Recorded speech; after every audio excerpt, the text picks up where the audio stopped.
Hello and welcome to Dario Comics, and today we take a look at one of my favorite comics graphic novels, Bone by Jeff Smith, and why Bone is so important and why I recommend it. Let's take a look at these comics. Wait a second, let's start here so I know. I try to keep this videos very watchable at like 10 to maximum 50 minutes.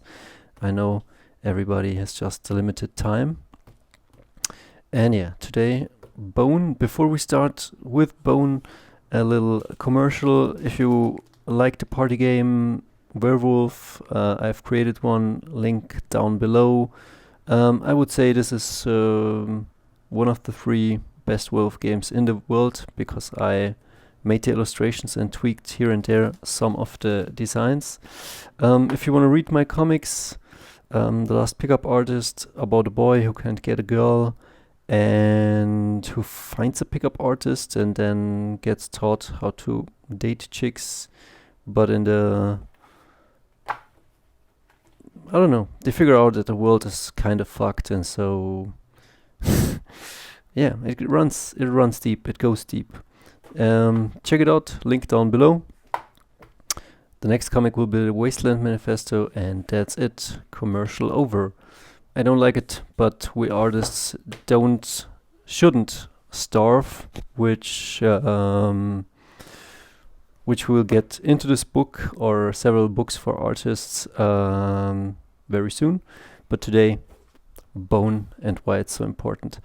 I was a young nerd, and in our library there were like comics, and that was really great for me because my father died when I was young, and I always wanted to draw, and I was very sick. I had asthma and dermatitis, which I would say today starts in your gut and with your gut health and with the stress you have. Like no dermatitis today, can all be healed, so don't be a fool and heal yourself.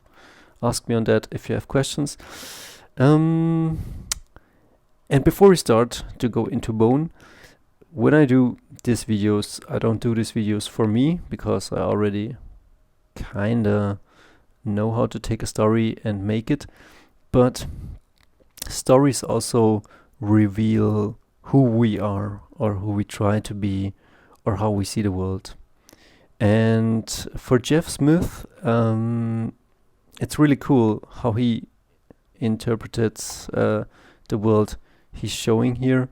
And I guess we start with the characters, and he told me, or not he told me, but I watched a video where he said he was very influenced by, let's say, Ducktales, which is awesome. When I was a kid, like, I loved these comics, and yeah, really epic.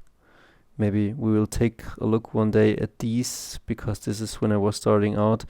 I love the drawings, I love the colors, and pretty cool. Always great adventures and family adventures and stuff like this is always great. Look at how good the drawings are.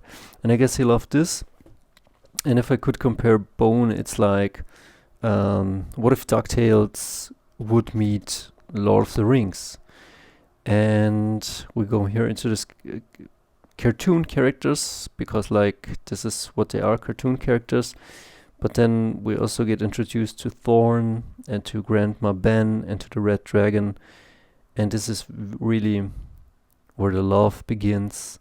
And before we start into the comics again, we are looking at the work of masters. We are already looking at their best work. If you compare this is like my first work, and it looks like my first work. It doesn't look good.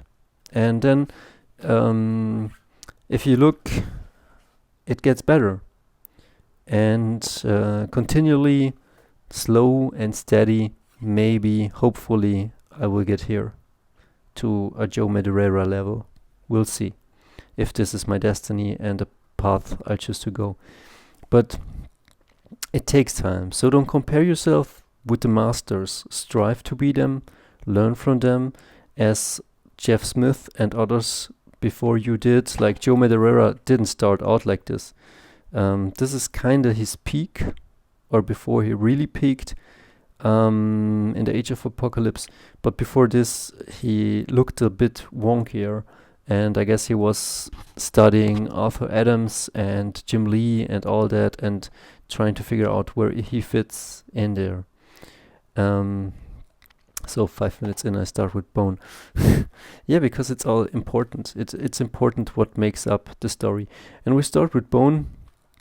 I guess they are 3 cousins, and they're cartoon characters, and they had to flee from their village because Phone Bone, the one with the star, is always a scammer, and the other one is called Smiley, and the other one, the good one, is Phone. And they kind of have to leave their hometown to go somewhere else. And nothing really spectacular on the first pages, just dialogue, and we're just trying to figure out where they want to go. And they have a map, and I don't know if one is in debt and he needs to get I don't know what it's about. Is it about a treasure? And then for somehow they meet this like a locust plague, and so they all start to run. And while in this, Phone Bone falls, and he falls into a valley, and he lands there. And already from this page on, the art starts to hook me. Before this, it was kind of okay, not that great. And then we start to see the love for the game, the love for the comics, and really, really cool. And then we're getting to the mystery slowly, and it's cool because like the character doesn't know where he's getting himself into, and until here it's like very cartoony, very, very cartoony. It's not getting epic yet, but yeah, now the epic starts, and it's really not spectacular yet, but it's cool. Like the story starts very slow. You're getting to know the character, and then in the night, these characters join. I guess they're called Rat Monsters, and it's really funny. Like they pick up the Phone Bone, and they are searching for the one with the star, but it's not him. So they're thinking maybe they can make a quiche out of this guy or eat him. And then this guy asks, "What is our meal?" And those Rat Monsters are telling, "Oh, get away, small one." But it's the big red dragon that's protecting this guy. And here it's already where we're crossing from cartoony into maybe big epic adventure in the likes of Donald Duck and what do you call it? Lord of the Rings. Like this is what I can describe it to. And so Phone Bone is making its way through the valley, let's call it through the valley of death, and then for somehow, and this is really where the adventure then starts, he gets to a valley, to an unknown valley he's never seen or heard before. And really funny where he comes from, like this town where he and his guys are is like Hobbingen, like the Hobbit. And so he encounters all these things, and then the rat monsters. And it's really cool. The tone goes from funny and sketch to then menacing. And yeah, these creatures are very menacing, but also very, very stupid. And that's really cool. This is what I like the aspect of how funny this is and light-hearted. Stuff doesn't have to be always heavy. We're looking here at a colored bone, and I guess the original was black and white to save up time, which is very smart. And here Phone Bone gets the notice that if winter hits, it's unlikely that he gets out of the valley again for a while. And then he doesn't know how to get out, and from somewhere just winter hits, like just this, vroom, it's winter. And this is where, I don't know, maybe this is again where he starts, like Jeff Smith is always getting better and better. And look at this panel, like this is why this is so lovely, because like you got background, then the eye line goes here, then it comes here, it comes to the fore, then it goes here, here, here, and it arranges like this depth. And it's really, really important that you have always depth. And then he makes himself there a home, and he lives then with a opossum family. And yeah, I cannot review this fully, but it's really, really cool. It's very, very lovely, this figures, and it's very funny and well drawn. I want to jump ahead, because like these menacing creatures are always here, and it's always funny. And I want to jump ahead when it gets really messy, or because right now we are deep in an adventure, but we don't know where it is going. Look at this, like look here, how great this is. He's diving deep, and then he comes out here, and then look at the eyeline. This is the work of a master, the layouts. It looks all very effortless, and you can do this, copy this, or try to implement this into your own work. But I assume it's not that easy. But don't be discouraged by that. Just do your own thing, and yeah. And this is right now, he's chased by the rat monsters, and the adventure is starting to get cooler and cooler. And then he lands here, and the rat monsters have him, and then the red dragon again shows up, and yeah, kind of saves him. And we're now going deeper into the adventure. The red dragon gives him a little taste of his flame, and then this is where Bone finds someone very important he was searching for, and her name was Thorn. And this is a Thorn, and then he's looking, and she's getting naked or something like this. And this is very funny, where this starts to burn again, and then he stumbles and falls kinda right onto her tracks, and she asks him, "Hey, what's your name? Join in." And he got a crush on her.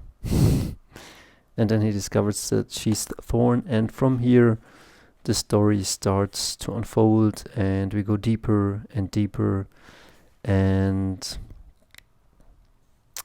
it's really great.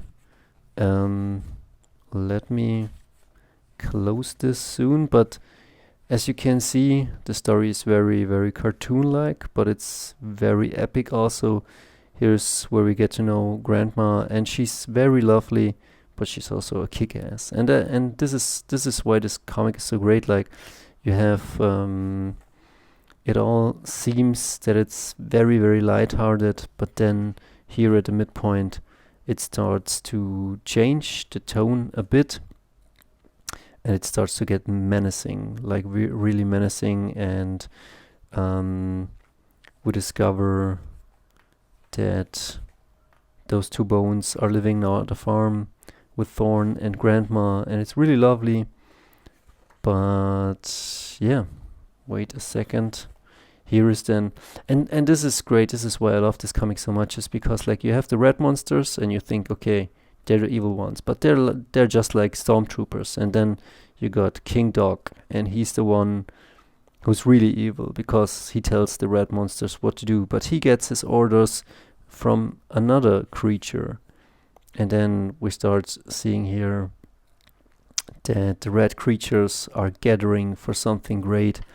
And then we see that these two rat monsters who saw the bone are summoned to talk to someone very evil. And this is like, I don't know what you call this guy, but he's a very evil guy.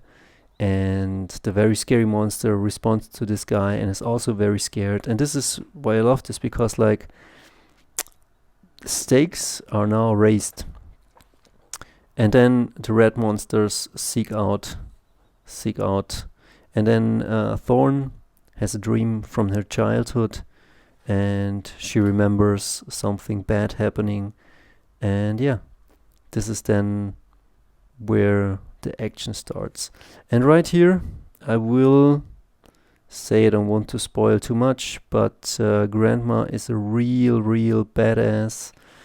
And from here, the real good stuff starts. Like here, Jeff Smith is getting really good. Look at this panel. I should finish it here. But yeah, chasing in the woods, some cool brawls. You have characters like this, and what can I say? Some real cool stuff. If you're looking up until this point, yeah, I don't want to spoil too much, but yeah, this is some real cool comic in the likes of Lord of the Rings, and in the likes of the cool cartoons you like. And it's one continuing story and schemes, and it's very beautifully illustrated, and it goes deeper and deeper and deeper. And it's one part it's funny, and the other part is really scary. And it's a great story for kids and adults. And yeah, what can I say? Stakes always get higher, and a real beautiful story. So I recommend, and yeah, have fun with Bone.